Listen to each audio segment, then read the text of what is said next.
Una señal que se enlaza. Regiones conectadas a través de un dial. A partir de este momento, Óscar Montes, Ana Cristina Restrepo, Hugo Mario Palomar, Valeria Santos, Gonzalo Lázari y Camila Zuluaga analizan y debaten el tema del día. El tema del día. Colombia está al aire.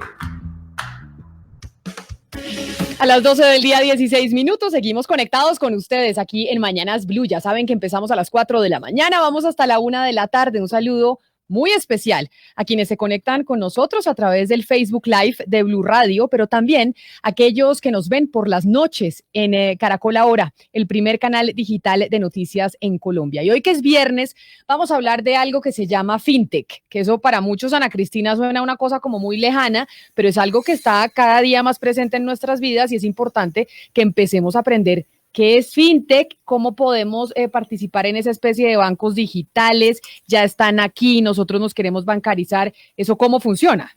Sí, Camila, es el tema de la inclusión financiera y la tecnología, que es algo que nos cuesta mucho entender porque todos los días vemos en las noticias, a cada rato, nuevas noticias sobre los Nubank, y uno también se preocupa por saber por qué hay ciertas iniciativas que no son legales, otras son ilegales, unas son peligrosas, otras no, y entonces uno quiere saber sobre esto, que es un tema, son simplemente inclusión financiera, pero todos no tenemos muy claro el tema. Entonces yo creo que es fascinante poder conversar con las personas que de verdad tienen claro y nos pueden dar lineamientos de cómo tomar decisiones que atañen, que nos tocan el bolsillo a todos. Exacto. ¿Qué es un banco virtual? Esa es la pregunta. ¿Cómo funciona? ¿Usted cómo saca una tarjeta de crédito a través de un banco virtual que no tiene oficina? ¿Quién le responde por su plata? ¿Se están dando las autorizaciones o no se están dando las autorizaciones? Si ustedes que nos están oyendo y nos están viendo tienen algún tipo de pregunta, nos pueden escribir al 301-764-4108. Esa es nuestra línea de WhatsApp.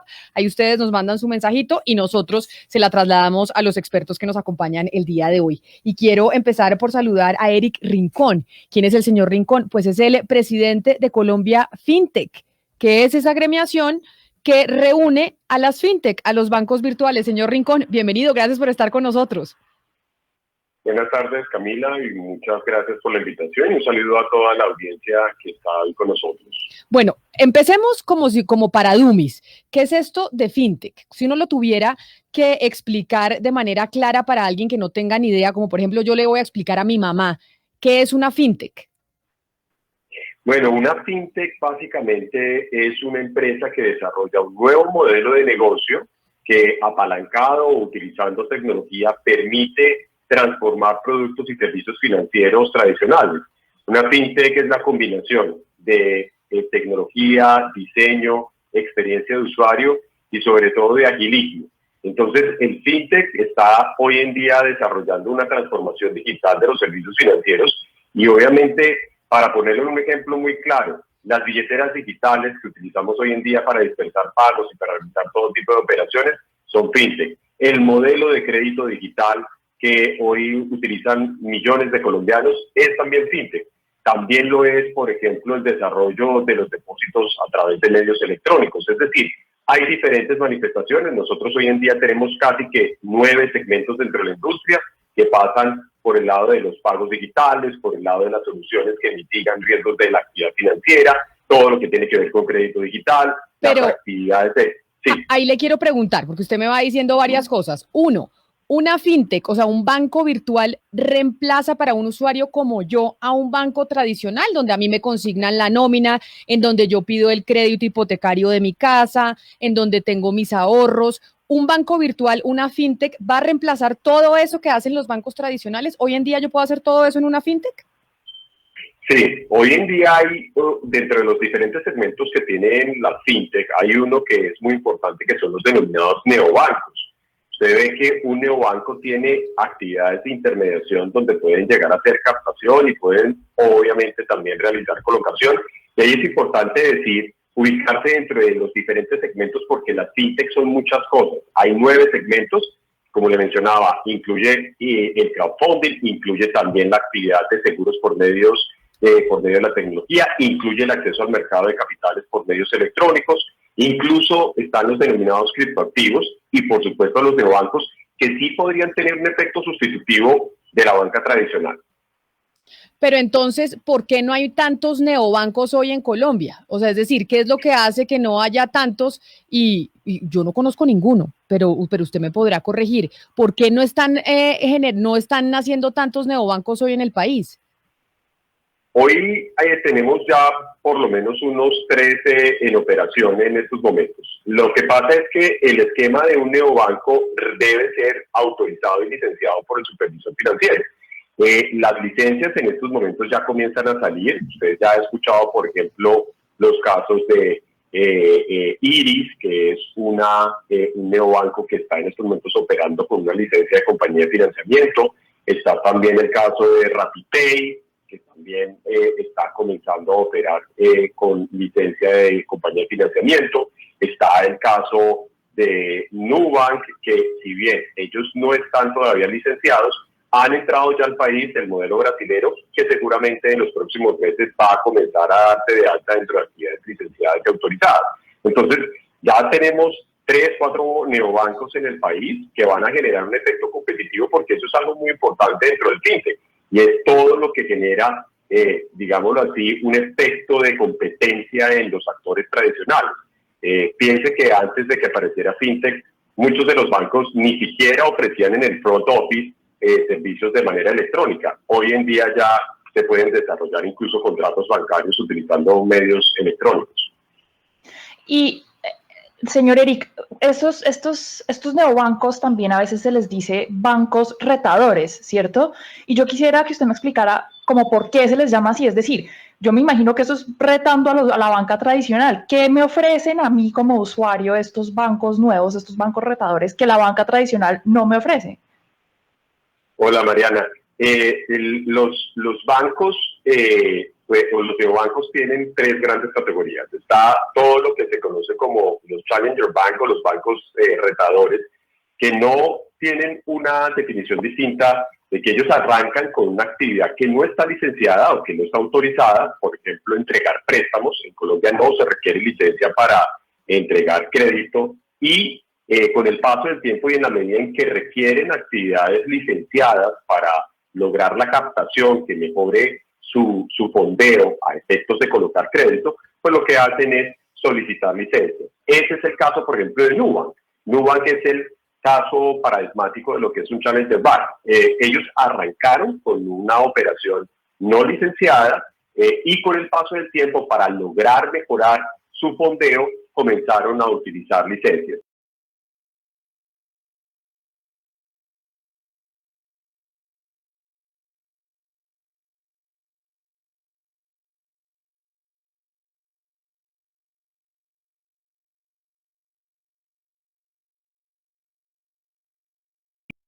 Construyo sobre lo que le estaba mencionando Erika hace un momento. Yo creo que el concepto fintech es muy grande. El concepto fintech, por supuesto, te involucra diferentes actividades que lo que mezcla es tecnología con actividad financiera, precisamente, y Eric lo explicaba con los 9 segmentos, y también es importante conocer el contexto en Colombia, y él lo mencionaba también, lo que dispara una supervisión por parte del supervisor financiero, que en este caso es la Superintendencia Financiera de Colombia, es la captación de recursos. Para que me entiendan, captación es cuando yo tengo una cuenta de ahorros, cuando tengo una billetera electrónica, yo entrego mis recursos a una entidad para que los mantenga, y después pues voy disponiendo de ellos en la medida del portafolio de servicios que me están ofreciendo.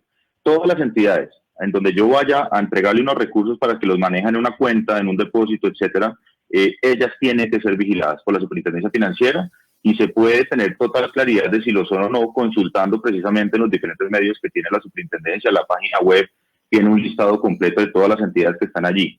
Eso es una primera claridad muy importante. Claro, pero señor Lega, eso hace entonces que sí, hoy en día con este mundo financiero virtual, pues se preste para muchas estafas a la gente, porque la gente, y discúlpeme la palabra que le voy a decir, le da pereza ir a buscar a la página de la superfinanciera a ver si este banco existe o no existe, a diferencia de, por ejemplo, el que está en la calle y uno ve el letrero gigante y ve los comerciales en televisión y oye las cuñas en radio. El virtual se puede prestar, si a usted le toca ir a buscar en la superfinanciera si está autorizado o no, a que engañen a mucha gente. No, yo de acuerdo, lo que pasa es que lo que te decía con la claridad de esto es lo siguiente, esto es la captación, a lo que me refería. El reto es mayúsculo incluso cuando tú comienzas a ponerlo, a sumarlo con otros elementos como los mencionados como el crédito. Lamentablemente vemos que tenemos unos retos grandísimos en personas que se encuentran con algunas entidades que les están dando recursos y prestar en Colombia no necesita una autorización. Básicamente se tienen que regir por un marco legal de la usura, que no estén cometiendo que es un delito, pero digamos, prestar plata, yo prestar mis recursos lo puedo hacer sin ningún problema. Lamentablemente vemos que hay diversos casos de entidades que se muestran como entidades vigiladas, que no lo son. Incluso lamentablemente también el logo de la unidad de regulación financiera, que es la nuestra, nosotros que somos los reguladores, también lo utilizan inadecuadamente para manifestarse y le solicitan plata a las personas para poder solicitar el crédito.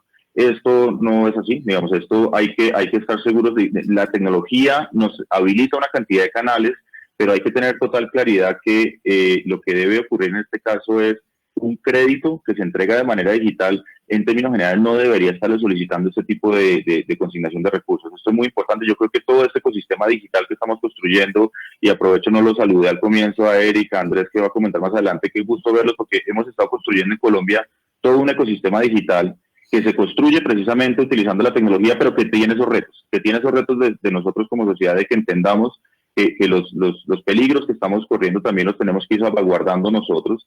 Es muy importante tener claridad de que la consignación de esos recursos, al final, si le vamos a entregar plata a alguien, tengamos muy claro a quién se la estamos entregando. Entonces, entiendo el tema de la dificultad del proceso, pero pues creo que es un proceso mínimo de una persona a la cual yo le voy a entregar recursos, hacer la validación de dónde pertenece. En el caso de las cuentas, está el tema de la superintendencia financiera. Afortunadamente, el ecosistema fintech en Colombia ha venido ganando una institucionalidad importante, como lo mencionaban ustedes, con la Constitución de Colombia Fintech, que hace además unas muy buenas prácticas. Ellos han venido trabajando en buenas prácticas de autorregulación, si se quiere poner, de estas entidades que prestan recursos que no son vigiladas porque no tienen que tener una vigilancia financiera, pero que sí tienen unos estándares mínimos de autorregulación, y qué bueno que podamos hacer esa debida diligencia mínima cuando le estemos acercándonos a esta tecnología, porque sí es cierto que nos abre un sinfín de posibilidades muy importantes, pero bien acompañado, por supuesto, Camila, como tú lo dices, de estos retos importantes. Quedémonos un poco en la gente común y corriente, porque las empresas y los grandes inversionistas pues tienen sus asesores, ¿cierto? Tienen otras personas que les hablan al oído y les están diciendo, bueno, esto está avalado, esto está bien. Una persona común y corriente que diga, bueno, yo estoy interesada en este tipo de banco. Le quiero preguntar al señor Rincón, usted ahorita nos hablaba de 9 segmentos fintech. De esos 9 segmentos, ¿cuáles están relacionados o cuáles estarían cercanos o serían útiles para la gente común y corriente? ¿A cuáles se podría aproximar? Mire, el fintech está creado sobre todo para que llegue a todas las audiencias o segmentos que se encuentran infra o subbancarizados. Y en ese sentido, hoy en día, por ejemplo, el crédito digital, el crédito para personas, ha logrado colocaciones en los últimos 2 años de 4.5 millones de créditos, donde el promedio de colocación es de 400.000 pesos.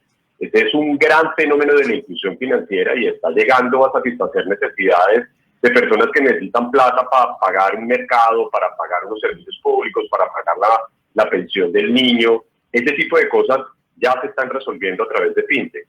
También se está llegando a los empresarios, sobre todo a las pymes y a los emprendedores, que normalmente no pueden acceder al crédito porque no tienen hoy en día las condiciones que exigen las políticas de crédito de las instituciones financieras convencionales. Una empresa fintech de crédito para empresas le puede prestar a un emprendedor base cero, donde le presta más por el futuro que por la historia que tiene el respectivo empresario. Y eso es algo bien interesante, el préstamo para el emprendedor, el préstamo para la pyme que se encuentra en una etapa temprana. Ese es un tipo de desarrollo. Pero le cuento que por el lado de los pagos hay algo bien interesante. Las billeteras digitales durante la pandemia pasaron de 12 millones de billeteras digitales activas a ser hoy en día 23 millones. Eso ha sido una verdadera revolución en lo que tiene que ver con la dispersión de pagos, la distribución incluso de ayudas del Estado colombiano. Programas como Ingreso Solidario ha logrado llegar finalmente a un segmento de la población muy importante. Y como le decía, estas soluciones están sobre todo dirigidas a la base de la pirámide. Pero mire, quiero saludar a un último invitado para trasladarle muchas preguntas similares que tenemos de los oyentes a esta hora, y es el señor Andrés Albán, que es CEO y cofundador de Punto Red y Punto Pay. Además es cofundador de TV Valley, fondo que apoya emprendimientos y es miembro de la junta directiva de diferentes empresas y fundaciones en Colombia. Señor Albán, me dicen que usted es muy importante en este tema del fintech en el país y entonces por eso lo saludo. Y le pregunto algo que me están preguntando muchos oyentes y es, bueno, el tema de la seguridad. Por ejemplo, Max nos escribe y nos dice que recibió un correo electrónico de Nubank y que le decía que entraba en la fase beta, que como él había aplicado hace 7 meses, entonces podía acceder al banco, pero que tenía que bajar la aplicación y mandar una foto de su cédula y le da miedo, porque la gente todavía tiene miedo a lo digital. ¿Qué tan seguro es? Hola Camila, muchísimas gracias por la invitación. Un saludo para todos los oyentes, para Felipe y para Eric. Pues la verdad, yo creo que hay un tema muy importante que es el tema de la seguridad y de tener esa educación financiera en los usuarios y que tengan esa capacidad de identificar personas que están tratando de robar su información o robar sus accesos utilizando este tipo de correos fraudulentos u otros mecanismos para robar la información. Y hay mecanismos para hacerlo, hay mecanismos para validar que esa información que está llegando realmente es de las entidades y de las organizaciones. Yo lo que recomendaría en esos casos es que estemos muy atentos a no abrir correos con enlaces y ese tipo de cosas, sino a verificar la información, a entrar a las páginas de las compañías, de las empresas fintech o de los neobancos o de las entidades financieras, porque también, así como puede pasar con una empresa como Nubank, puede también llegarnos un correo de una entidad financiera tradicional y abrimos ese enlace y también es un enlace fraudulento. Entonces, pues definitivamente es un tema de educarnos, de verificar muy bien la información y de estar pendientes de todo eso. Pero yo quería resaltar un tema que mencionaban ahora y es el tema de la fortaleza que nos da la tecnología para lograr una mayor inclusión financiera, que en el fondo es lo que hacemos las fintechs, y es permitir que personas que antes les costaba muchísimo trabajo, por ejemplo, ir a una oficina bancaria físicamente para abrir una cuenta o para solicitar un crédito, o que les resultaba muy complicado hacer una transferencia. Pero ahí lo interrumpo, señor Albán. Ir al banco, pues les parecía difícil porque les quedaba lejos, porque no tenían los papeles, etcétera, etcétera. Pero no es más difícil acceder a estos bancos virtuales, que a veces la tecnología se vuelve una barrera de entrada para poder hacer parte de estas fintech. No, yo le digo porque, por ejemplo, mi mamá no sabría abrir una cuenta en un banco virtual. No tendría ni idea.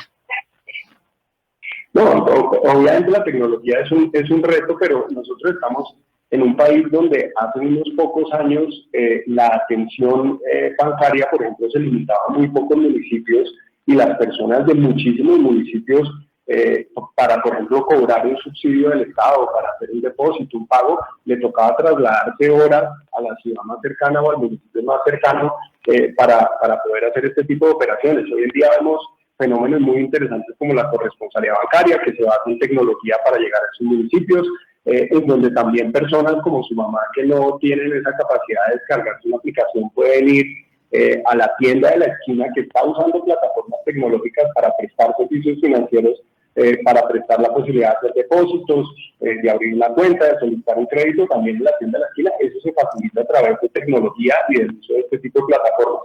O también personas que hoy en día pues, tenemos una penetración de los smartphones por encima del 70-80% personas que ya se están acostumbrando a utilizar las aplicaciones y que es tan sencillo como poder digitalmente descargar una aplicación y acceder a los servicios financieros que estamos viendo. Y también estamos viendo un fenómeno muy interesante, Camila, y es que hay aplicaciones de nuestro día a día en donde, por ejemplo, podemos solicitar domicilio, solicitar transporte, hacer una cantidad de cosas que empiezan a integrar servicios financieros en las actividades que hacemos dentro de estas aplicaciones y estamos consumiendo esos servicios financieros de una forma totalmente distinta como estamos acostumbrados a hacerlo. Pagamos un servicio de transporte casi que sin que nos demos cuenta, nos ofrecen un crédito para hacer una compra en una plataforma digital también sin que nos demos cuenta, y entonces de esa forma estamos viendo cómo esa cantidad de servicios financieros a través de la tecnología y a través de la fintech están llegando a millones de personas que hace unos años era imposible que pensáramos que estuvieran bancarizadas. Sí, pero justamente sobre eso le quiero preguntar a usted, señor Rincón, si los servicios de la banca virtual son similares a los de las aplicaciones de la banca tradicional que ya existen? ¿O hay alguna diferencia? Porque digamos que las aplicaciones facilitan, agilizan los trámites bancarios hoy. Mucha gente ya accede, sobre todo la gente joven, no de pronto la gente muy adulta, pero ¿qué diferencias hay entre el banco virtual y esas aplicaciones de la banca convencional que ya están en el mercado? Esa es una extraordinaria pregunta porque permite diferenciar la forma en la que viene desarrollando la virtualidad los actores convencionales, donde ellos lo que han visto, lo que han desarrollado es básicamente el concepto de la omnicanalidad. Han llevado o han migrado sus diferentes productos o servicios a medios electrónicos, pero muchas veces con la misma fricción hacia el consumidor, es decir, muchas veces diligenciando los mismos documentos, con la misma carga desde el punto de vista de la entrega de datos. Por ejemplo, hace algunos años, si usted quería desarrollar un crédito de consumo, entonces lo obligaban a diligenciar un formato de solicitud de cliente, un formato de autorización de datos personales, la autorización al buro de crédito, 7 documentos que tenían exactamente la misma información y que además de eso tenían que ser firmados y debía llevar con su huella impresa.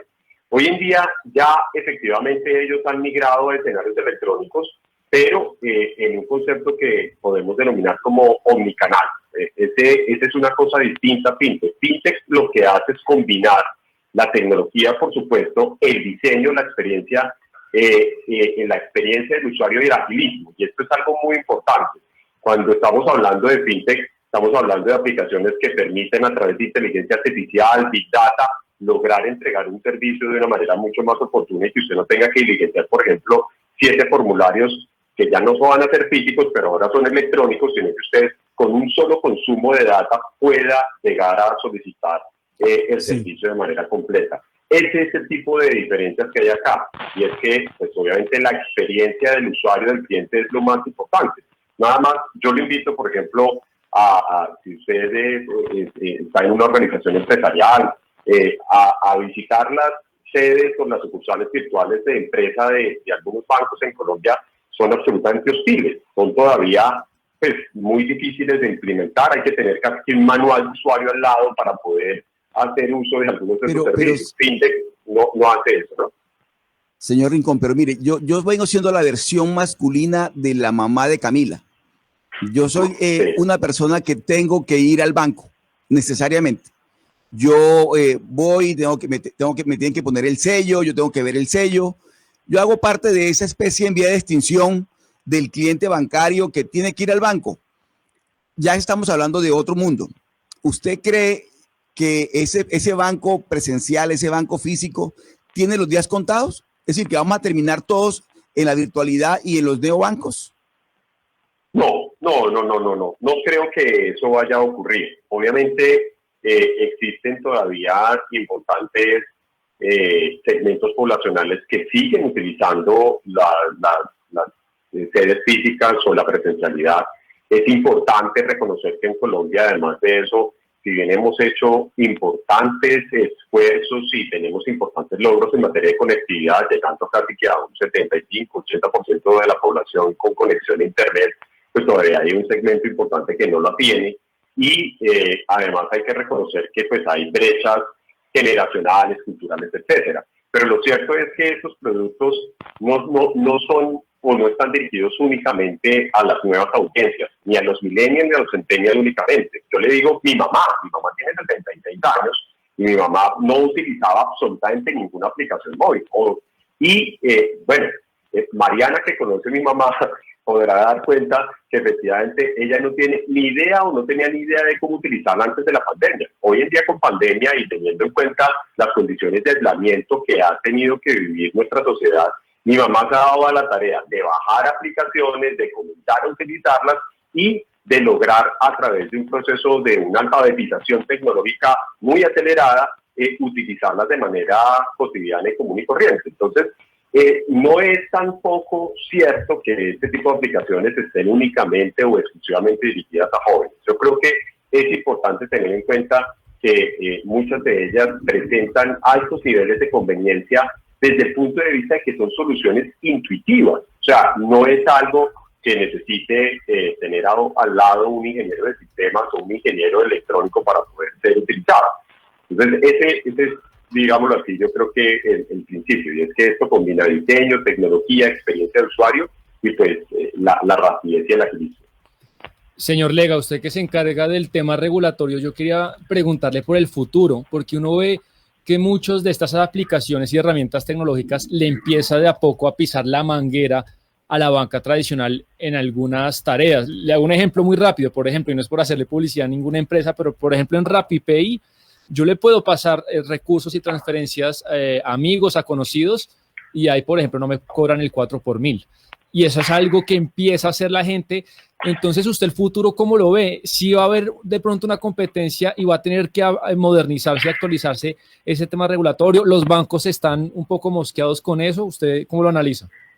Claro, no, yo creo que se nos ha pasado por alto, tal vez ha quedado implícito un comentario que me parece relevante hacer explícito, y es que al final toda esta tendencia y todo lo que hemos venido hablando, lo que pone en relevancia al final es al consumidor, al colombiano de a pie y a todas las escalas, que le está abriendo una cantidad de beneficios y toda esta competencia que usted está poniendo sobre la mesa y que ya ha venido ocurriendo desde hace varios años, al final, miren que lo que abre son oportunidades para que todas las entidades, tanto las existentes, los bancos tradicionales como los fintech que están llegando, como usted lo dice, se pongan las pilas y se muevan, digamos, porque la competencia los lleva. Entonces aumentó de forma impresionante la velocidad de cambio, la velocidad de la adopción tecnológica por parte de todos, porque es que el que no lo haga se queda rezagado. El que no lo haga, y de pronto, Oscar, también quisiera, aprovecho el espacio de su pregunta. Yo creo que, claro, por supuesto, hay personas que todavía están muy acostumbradas a la presencialidad y todavía pues existen estas oficinas físicas, pero si usted mira la tendencia de esas oficinas, ha venido reduciéndose el número de oficinas, ha venido reduciéndose sobre todo en la transaccionalidad de esas oficinas. ¿Por qué? Porque además eso viene acompañado un poco de esa educación financiera. Yo lo decía de pronto al comienzo, probablemente los grandes retos que trae esto es acostumbrar a las personas a las formas. Las personas tradicionalmente venían acostumbradas a estas formas que describía Eric, donde iban a la oficina, se gastaban horas, hacían filas, firmaban paquetes, y eso era lo normal. Ahora a muchas personas eso les puede parecer totalmente absurdo hacer esas filas, y por eso está la opción, y la clave precisamente es cómo logramos a las personas que todavía están acostumbradas a ese normal de irlos llevando a mostrar los beneficios de lo digital, que también nos abre muchas puertas. Y reitero, no solamente en la fintech, esto es un movimiento que se ha dado transversal en todas las entidades financieras, por eso uno ve que hay proliferación también de adopción digital con diferentes segmentos en los productos. Entonces uno ve un Nequi, uno ve un DaviPlata, uno ve que se mueven también con esta misma velocidad que lo están haciendo, porque toca, me ha dicho, esto al final lo que puso sobre el centro de la discusión es al consumidor. Entonces yo, ¿cómo veo el futuro? Yo creo que en términos regulatorios ya hemos venido dando muchísimos pasos. En términos de la flexibilización, hay un principio fundamental que hemos venido teniendo, y es no arbitraje. Yo creo que el foco no es tanto en quién lo hace, sino qué es lo que están haciendo. Si nosotros mantenemos un foco regulatorio en la actividad, en que si la actividad es billeteras electrónicas, eso se regula igual para todos, independientemente que lo haga uno nuevo, que lo haga uno viejo, que lo haga... Eso es a lo que nos referimos con no arbitraje, no crear unas reglas diferenciales, por supuesto diferenciales entre todas las mismas reglas. Todos con las mismas reglas, y eso lo que les permite es competir con beneficio a los clientes, precisamente. Pero mire, Oscar, entonces usted todavía paga la luz, el agua y el teléfono en el banco. ¿Usted todavía va con el recibo que le llega a su casa para pagar esos servicios? Todo lo hago así, Camila, no, pero además le quiero decir algo, mire, pasa ¿usted lleva los recibitos allá al banco para que le sellen el recibo y paga su celular, la luz, el agua? Y le llevo la carpeta a cada recibo y voy, pero ¿sabes qué pasa, Camila? Que con aquellas personas solitarias, el ejercicio de ir al banco le sirve a uno para socializar, porque uno habla con mucha gente. Pero además los abuelos de uno, usted no ha visto que dicen, tengo que ir al banco, y es la vuelta del día, del abuelo de uno, que dice, uno se entera. Y además los abuelos van y hablan con el señor del banco, y es como el plan del día. Y por ejemplo, en Barranquilla uno se entera de muchas cosas. Entonces usted en el banco se encuentra con una persona que le cuenta, el otro también le cuenta. O sea, hay una parte social que obviamente con esta actividad de la que estamos hablando hoy es todo individual, es totalmente individualizado. Entonces, en el caso de quienes todavía hacemos lo que usted nos está contando, Camila, que es lo que yo hago, ir al banco, hacer la cola, el sello y lo demás, nos sirve para socializar también. Y las cajeras ya lo conocen, Oscar. Oscar, claro. Claro, es que las cajeras de los bancos prestan un servicio social para los jubilados, Hugo Mario. Un servicio social que le están haciendo a Oscar y a los abuelos de uno. Porque ellos van, imagínense, entonces van, llevan su recibito, preguntan que cómo va el CDT, es todo un servicio social. Pero es que quiero preguntarle al señor Albán si estos neobancos y estas fintech prestan otro servicio social que es importante, porque todos dicen, acá el centro de todo esto es el usuario, porque a mayor competencia, pues mayor beneficio para el usuario. Estos neobancos y estas fintech hace que a los usuarios les salga más barato la bancarización, es decir, las tasas de interés a las que le prestan a la gente plata son más bajitas, la tasa de interés de la tarjeta de crédito es más bajita que la de un banco tradicional, no cobran por las transacciones, digamos que hay una cantidad de gente que se queja constantemente porque tener la plata en el banco le sale caro, porque le cobran la cuota de manejo de la tarjeta, porque le cobran por las transacciones, le cobran por usar los cajeros, ¿es más barato usar un banco virtual? Pues yo creo que hay un tema importante acá, y es que nosotros tenemos dos enemigos muy importantes en los servicios financieros. Uno es el que conocemos como el gota a gota, que es lo que es terrible, yo creo que es lo más importante y es nuestro enemigo común, y al cual nosotros tenemos que combatir, porque es que a las personas de la base de la pirámide, a las personas no bancarizadas, los costos del crédito, de este tipo de créditos ilegales, son altísimos, y definitivamente lo que estamos llegando con las plataformas de crédito digital y por supuesto con los servicios bancarios tradicionales es a que haya más acceso a esas personas a tener opciones de crédito. Y ahí Eric comentaba un tema muy importante, que es el acceso a información y a data de las personas para que se les pueda prestar incluso cuando no tienen un historial de crédito, y esas personas puedan acceder a ese servicio.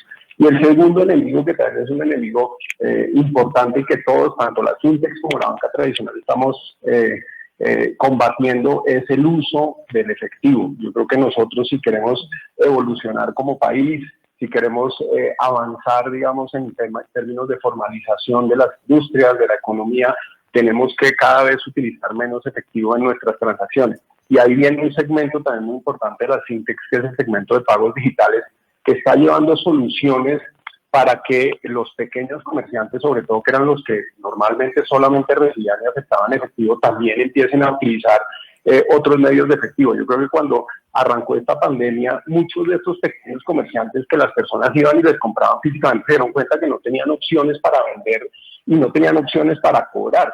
Y ha sido muy interesante lo que ha pasado en esta pandemia, de cómo estos pequeños comerciantes que no tenían un datáfono, que no tenían una caja registradora, cómo empezaron a usar sus dispositivos móviles como herramientas de cobro y de facturación. Y hoy en día estas herramientas, muchas de ellas llevadas por las fintechs, están llegando a todos los rincones del país. Nosotros en nuestro caso tenemos una que se llama Punto Pay, que ya tiene presencia en los 32 departamentos del país, donde hay pequeños tenderos que están recibiendo formas de pago distintas al efectivo, y yo creo que es otro de las grandes fortalezas que estamos logrando con todo este tema de la tecnología. Entonces, la respuesta es, yo creo que sí se abaratan los costos tanto en la parte de los créditos como en los términos transaccionales, y al final la tecnología es un facilitador para que eso se logre. Pero también las estafas o la ilegalidad online es algo que hemos visto que es innovador, que es creativo, que es resiliente, que se renueva, que se reconstruye sin que uno se dé cuenta. Usted, señor Albán, ahorita nos estaba hablando, por ejemplo, de correos, o nos hablaba también de algunos enlaces que pueden ser fraudulentos. Yo quisiera que nos diera algunos tips para los oyentes que ya quieren entrar, digamos, en todo este tipo de bancarización, para que reconozcan, por lo menos en términos generales, esto es peligroso. Si usted ve esto, unos tipsitos, si ve esto puede ser peligroso o es sospechoso. Pues lo primero es que cuando uno, por ejemplo, va a hacer un pago de forma digital, hay una forma de reconocer cuáles son las pasarelas de pago, las herramientas de pago digital que están certificadas y que tienen unas certificaciones de seguridad. Pues una muy común es una que se llama PCI, otra se llama 3DS. Muchas veces cuando entramos a las plataformas y vemos ese candadito que está en las páginas web arriba, es una garantía de que esa página es una página segura. pero yo creo que tenemos que empezar a mirar que donde yo hago mis transacciones en el día a día de forma electrónica, cuenten con esos elementos para poderlas reconocer de forma adecuada.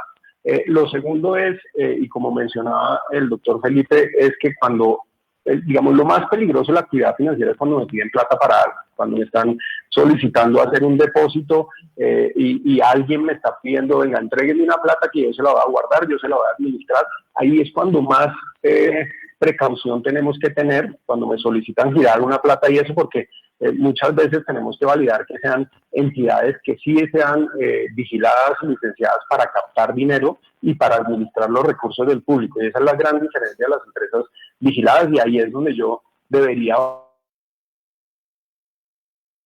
cuente con esos permisos para hacer esa captación. Y el tercer comentario y recomendación que yo hago es cuando reciban correos electrónicos, mensajes de texto, con vínculos que me lleven a otras páginas, etcétera, siempre estemos muy atentos de mirar muy bien el nombre de la persona que me lo está mandando y mirar el encabezado en donde yo estoy entrando, por ejemplo, en mi navegador, para que sea el nombre real del banco de la entidad, porque muchas veces lo que hacen estos hackers, estas personas que hacen fraude, es que cambian unas letras y se aprovechan que las personas leemos muy rápido y entonces entramos pensando que es la página del banco y es una página falsa y me están robando mi información.